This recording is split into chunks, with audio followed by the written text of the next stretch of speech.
స్తోత్రం. దేవునికి మహిమ, ఘనత, ప్రభావములు కలుగునుగాక. ప్రియదేవుని బిడ్డలారా, ఈరోజు ఒక కృంగోత్తమైనటువంటి అంశాన్ని మనం పరిశీలన చేద్దాం. ఈరోజు మనం తెలుసుకోబోతున్న అంశం పేరు ఏంటంటే, విశ్వాసం అంటే ఏంటి, క్రియలు అంటే ఏమిటి.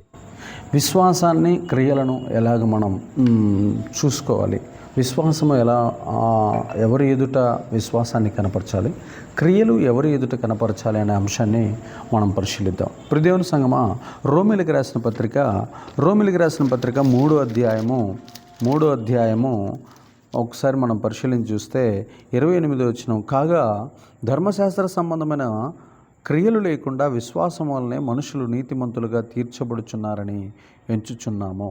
దేవునికి మహిమ కలుగునుగా. కాగా ధర్మశాస్త్ర సంబంధమైన క్రియలు లేకుండా విశ్వాసము వలననే మనుషులు నీతిమంతులుగా తీర్చబడుచున్నారని ఎంచుచున్నాం. దేవునికి మహిమ కలుగునుగాక. ఏ క్రియలు అవసరం లేదు, దేవుడి యందు విశ్వాసం ఉంచితే చాలు.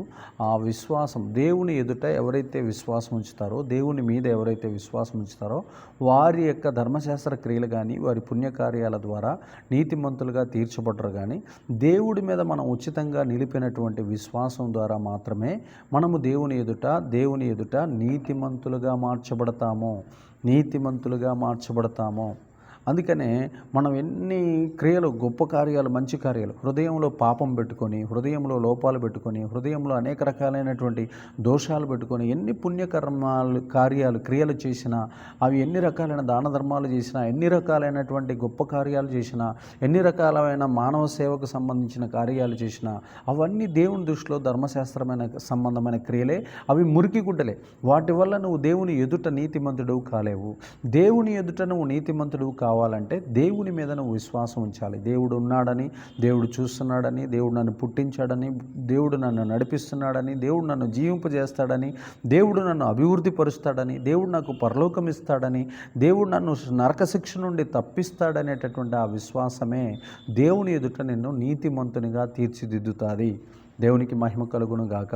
ఇక రెండో విషయాన్ని మనం చూస్తే, క్రియల ద్వారా మనము నీతిమంతులుగా ఎలా తీర్చబడతామో ఒకసారి మనం చూద్దాం. యాకోబుకు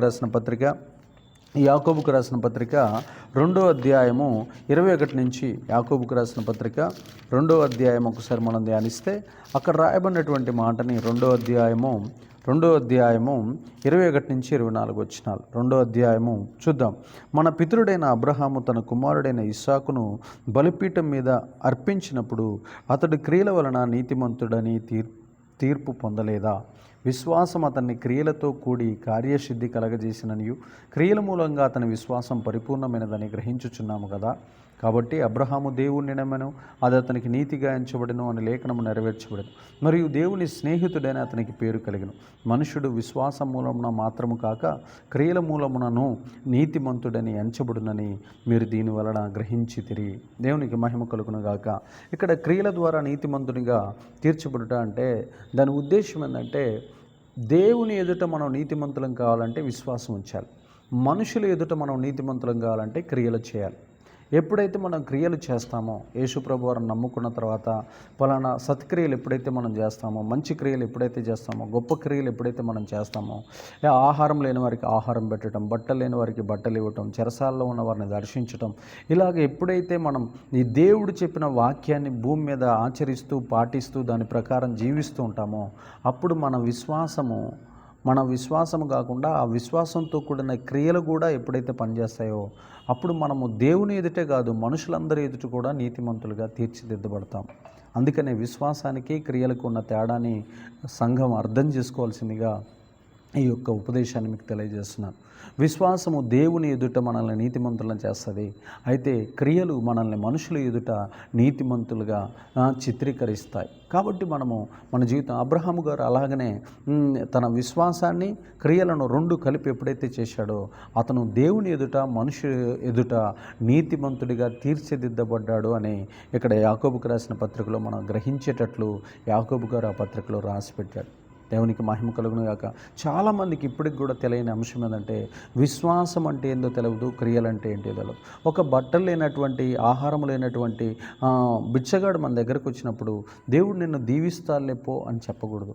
అతనికి మనం ఆహారం పెట్టినప్పుడు నీ విశ్వాసంతో అతనికి కడుపు నిండదు కాబట్టి ఆ విశ్వాసంతో పలికే మాటతో పాటు అతనికి పట్టెడు అన్నం గనక పెడితే నీ విశ్వాసము ప్లస్ ఆ క్రియ రెండు కలిపితే నువ్వు దేవుని ఎదుట మనుషుల ఎదుట ఇద్దరి ఎదుటను నీతిమంతులుగా తీర్చిదిద్దబడతావు.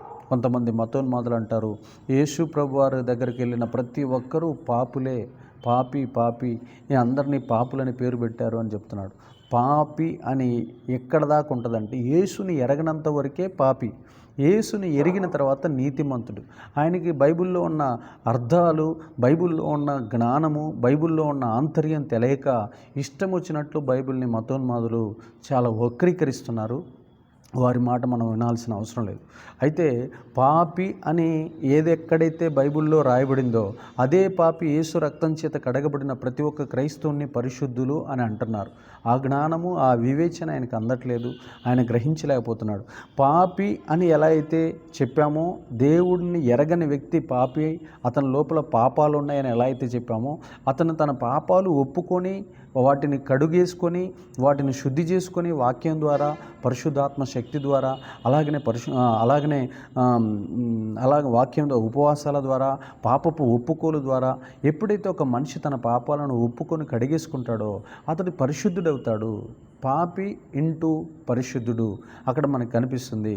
అలాగనే వాళ్ళ ధర్మశాస్త్రాల్లో ఏమనుంటుందంటే కర్మను పాటించేవారు, కర్మను పాటించకుండా ఉండేవారు అన్నట్టుగా మనకు అనిపిస్తుంది. కానీ మన దాంట్లో వచ్చిన ప్రతి ఒక్కరిని పాపిలే అని అంటున్నారు. పాపి అని మేము ఎప్పుడూ అనలేదు.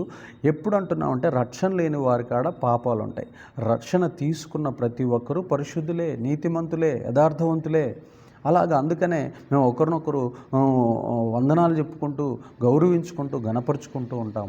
ఇలాగా బైబిల్లో ఉన్న ఆంతర్యం తెలియక చాలామంది మతోన్మాదులు వారికి ఇష్టం వచ్చినట్టు పెట్టరేగుతూ వారికి కావాల్సిన టీవీ ఛానల్స్లో ఎన్నో రకాలైనటువంటి అబద్ధాలు ప్రజలకు చెబుతూ బైబిల్ గొప్పతనాన్ని కించపరి.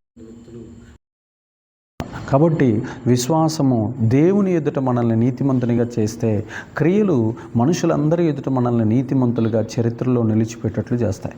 ఈ విషయాన్ని ఏ యొక్క క్రైస్తవుడు మర్చిపోకూడదని అబ్రహాము గారు విశ్వాసము క్రియలు రెండు చేసి మనుషుల ఎదుట, దేవుని ఎదుట, ఇద్దరి ఎదుట నీతిమంతుడిగా తీర్చబడినట్లు మనం బైబిల్లో చదివాము. యాకోబుకు రాసిన పత్రికలో యాకోబు గారు ఎంతో స్పష్టంగా మనకు తెలియజేశారు.